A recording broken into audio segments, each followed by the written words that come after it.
name's Khor, and I'm the CEO and founder of Peeplcoach.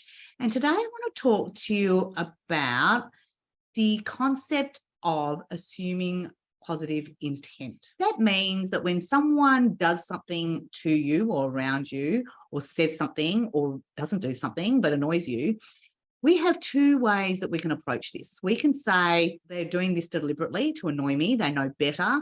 They're deliberately trying to upset me, anger me, frustrate me, block me.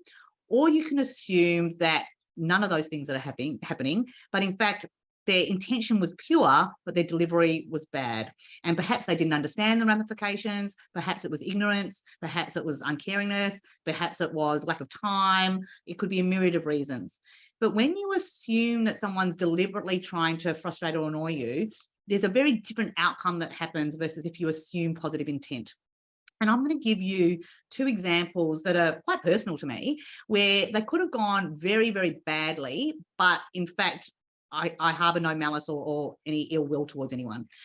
And the first one was, I was recently at a conference and I was at our booth, our stall, and I was talking to a lady about Peeplcoach and what we do and how we do it and how proud I am of the team and et cetera, et cetera.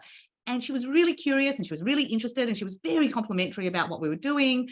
And then she looked at me and she smiled and she said, "Wow, you speak English so well."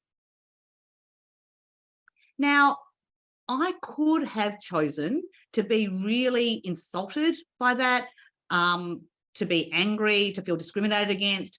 But actually, that woman was not trying to be rude to me. She was not trying to make me feel bad. And she definitely wasn't, I don't think, discriminatory in any way. Her experiences had indicated that when she was talking to people that look like me, they usually had some sort of non-Australian accent. And so rather than being angry or frustrated or annoyed, I accepted the fact that her environment and her context had led her to a conclusion that in this case was incorrect. And all I had to say was, "Oh, yes, I was born in Australia." And she goes, "Oh, that makes sense." That was the end of the conversation. No embarrassment for her, no anger from me, and I've moved on. The second one is even more personal. I live next door to my mother. So that's very stereotypical, I guess, Asian child living next door to their mother. And she said to me, and this is one of the few times my mother's given me a compliment, she actually said, "You are such a good mother and wife. You can go to work and you can make the dinner each night." And I laughed. She started to cry because from her, it was a very big thing for this 80-plus-year-old woman to give me a compliment. And I came back in from next door and I was laughing and I said to my son and my husband, "Oh my goodness, I must have done something really fantastic because mum's given me a compliment." And my son actually said, "Oh, she says that about you all the time." I said, "Oh, she never says it to me." And he said, "Oh, I see, she says it to me all the time." And I was really proud of that compliment, and I do work full time and I do, make the dinner, not every night. I think she's got that a bit wrong. But once again, I could have been angry and frustrated and annoyed with the fact that my mother said something like, "Well, a good woman's role or a good mother's role is to cook and to work. And wow, you can work and you can cook." And I know lots of people that are very annoyed and upset around judgments that particularly their mothers make around their own parenting, their own, how they care for their families, how they work and juggle home and so forth.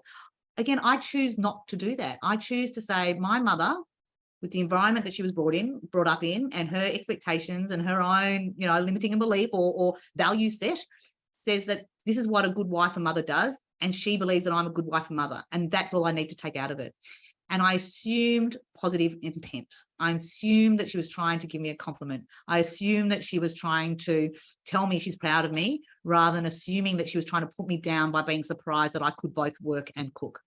So I want you to think about people that you work with, people that you live with, colleagues, bosses, peers, the person at the local footy club, and who has said something to you that's made you want to react, to be angry, to be frustrated, to be annoyed, and where have you held that grudge? And actually, if you assumed positive intent with that person's action, how else could you see that same situation? And the reality is when you get frustrated and angry, annoyed about things and you choose to wallow in it, it actually hurts you more than it hurts them. So have a think about it. Thanks.